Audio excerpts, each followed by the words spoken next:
The signing of the MOU, or Memorandum of Understanding, between the Government of Malaysia and the Government of the Republic of Singapore concerning the Kuala Lumpur-Singapore High-Speed Rail, HSR today, signifies Malaysia and Singapore's firmest commitment to this iconic project. The HSR will bring our two countries together and change the way each of us thinks of the other. It will physically link our two capitals. Each will be just a short train ride away. It will draw our peoples and our economies together.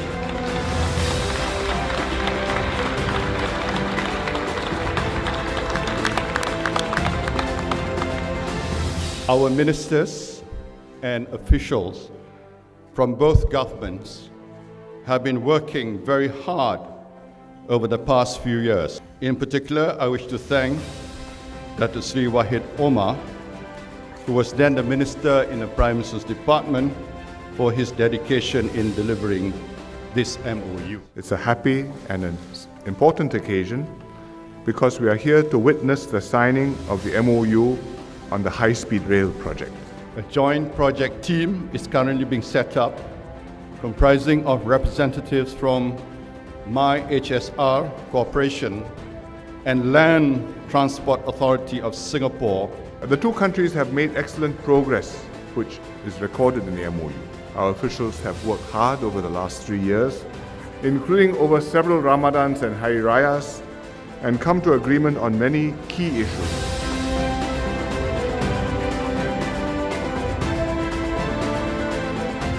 This HSR project is a reflection of the future of Malaysia and Singapore.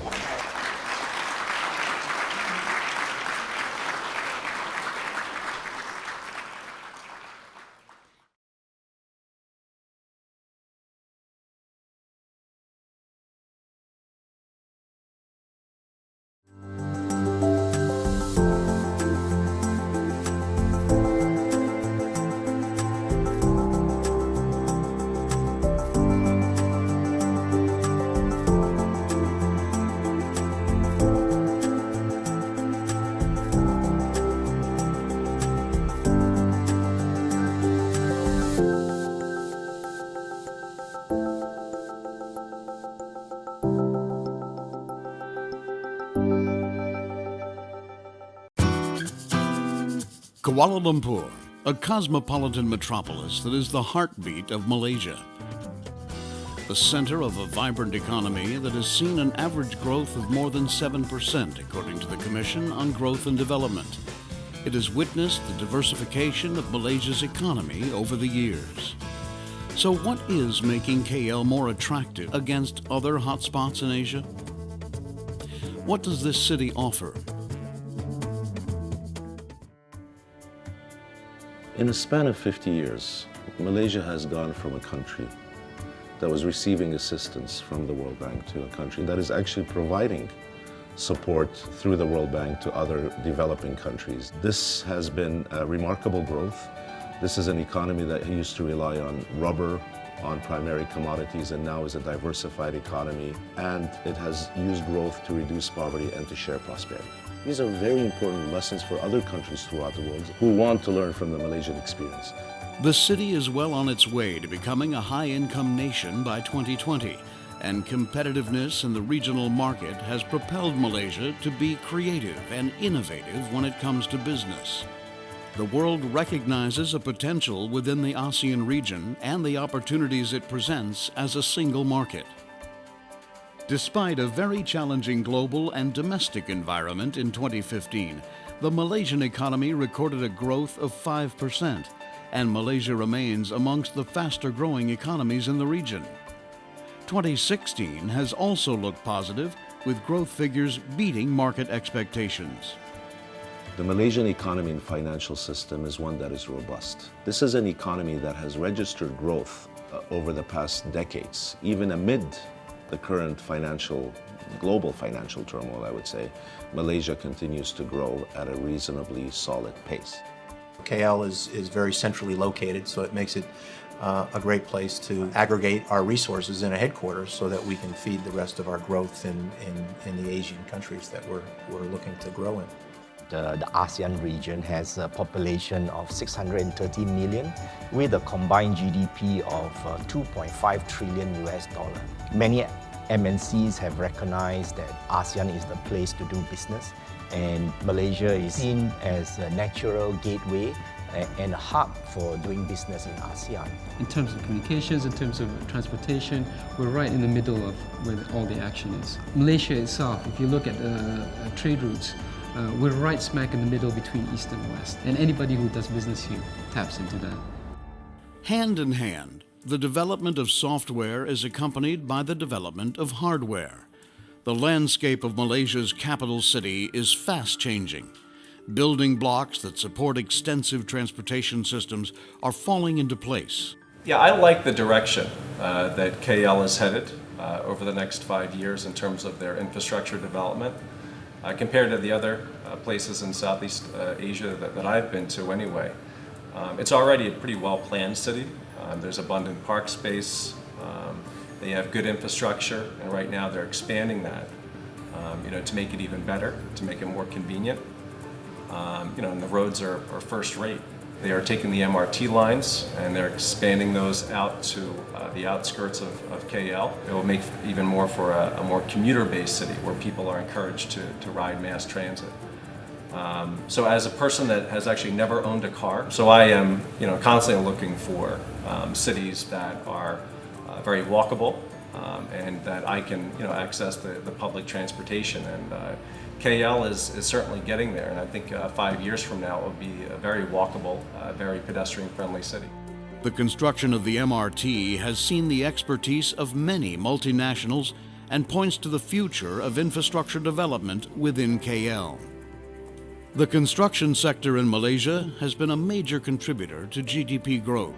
I left KL in 2002, and by the time I got back, it was 2012 when I came back as chairman of Shell Malaysia, the job I'm currently holding. And the biggest change for me in KL over the span of the 10 years was really the growth. The neighborhoods that I was used to have really grown up and being a lot more exciting. New neighborhoods have come up, but the other thing also is that the infrastructure. Malaysia is well developed, relatively speaking, with our ASEAN neighbors. All those things multinationals should take comfort from. That actually coming to KL, you're coming into one of the premier locations in ASEAN where you can run an ASEAN business from.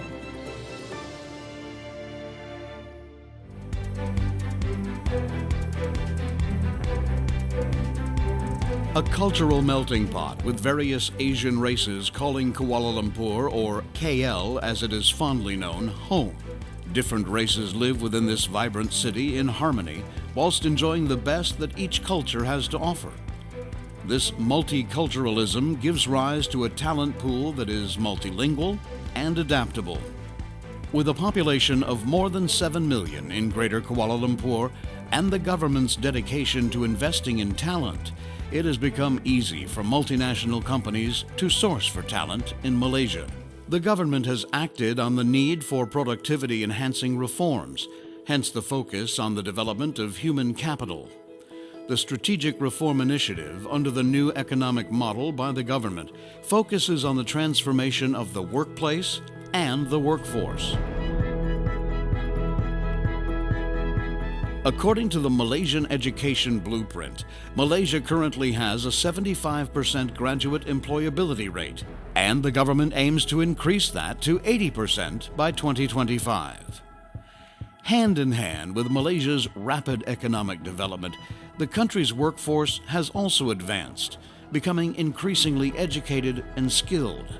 The development of tertiary education in Malaysia has also contributed positively. There has been a large increase of tertiary education in the last 20 years in both institutions and number of students. Despite being one of the more advanced cities in ASEAN in terms of facilities and infrastructure, KL is relatively affordable. We moved the medical services headquarters from Singapore to Kuala Lumpur for a few reasons. Firstly, we took advantage of the cost competitiveness of operating out of Malaysia. Other advantages are the ease of doing business. Malaysia also have a very diversified and dynamic economy, a ready talent pool. Another advantage, of course, is the world-class infrastructure that you have in Malaysia that connect to the global supply chain. And it's important for multinational companies like us to be connected to the outside world. The ease of doing business within Malaysia is something that attracts companies to use it as their base of business in the region. Foreign investment has spurred Malaysia forth to join the ranks of high-income economies through inclusive and sustainable growth. The ease of doing business rankings are very important in the sense that they tell a country how it is performing vis-a-vis other countries in the region and globally. In terms of ease of doing business, you only have to look at the competitiveness index. Malaysia ranks right up there with all the other capitals in Asia, Hong Kong, Singapore. And my own experience is that the ease of doing business here is actually quite good because government is very business friendly. Organizations are extremely helpful in helping you connect across different agencies in the country. So that's clear. Wanting to share the Malaysia experience with other emerging Asian economies, the World Bank has set up its knowledge and research hub in Kuala Lumpur. This office has three unique parts which work together and produce something that I think is quite exciting. One is what we call the inbound knowledge agenda, and what that is providing advisory support to the government of Malaysia as it seeks to achieve high income status by 2020. The other pillar is the outbound knowledge agenda, and that is sharing Malaysia's development experience, in which cases it has islands of wonderful experience, islands of excellence that can be and has been shared abroad, and we help share it with the rest of the world. For an investor, it is not only important what a country is doing now vis-a-vis what it has done in the past in terms of its business environment and policies. What is really important is how this country fares vis-a-vis other countries, because that investor is undertaking decisions on where to put her or his money. Will it be in this country? Will it be in that country? What was my rate of return? What is the environment that I'm going to face and the horizon that I'm going to face an investor? When an investor is looking at where to invest, she or he will look at a series of things, a series of parameters. They could be the quality of arbitration, access to credit, trade across borders, ease of getting different types of permits. It's not about looking at a number and saying, well, this number is X. It is about her or him looking at different economies and saying, I will invest here, as opposed to that. KL's position in Asia makes it an ideal gateway to ASEAN. With the opportunity for freer trade movements, Kuala Lumpur is not only going through a changing landscape, but is definitely enjoying its position as a regional hub in Asia. And with a diverse pool of homegrown talent, companies are not short of options when it comes to investing in human capital. Kuala Lumpur has become a center for business and innovation. This, coupled with how easy and cost competitive it is to do business here, makes the city a top choice within ASEAN, if not Asia. KL, a city of opportunity.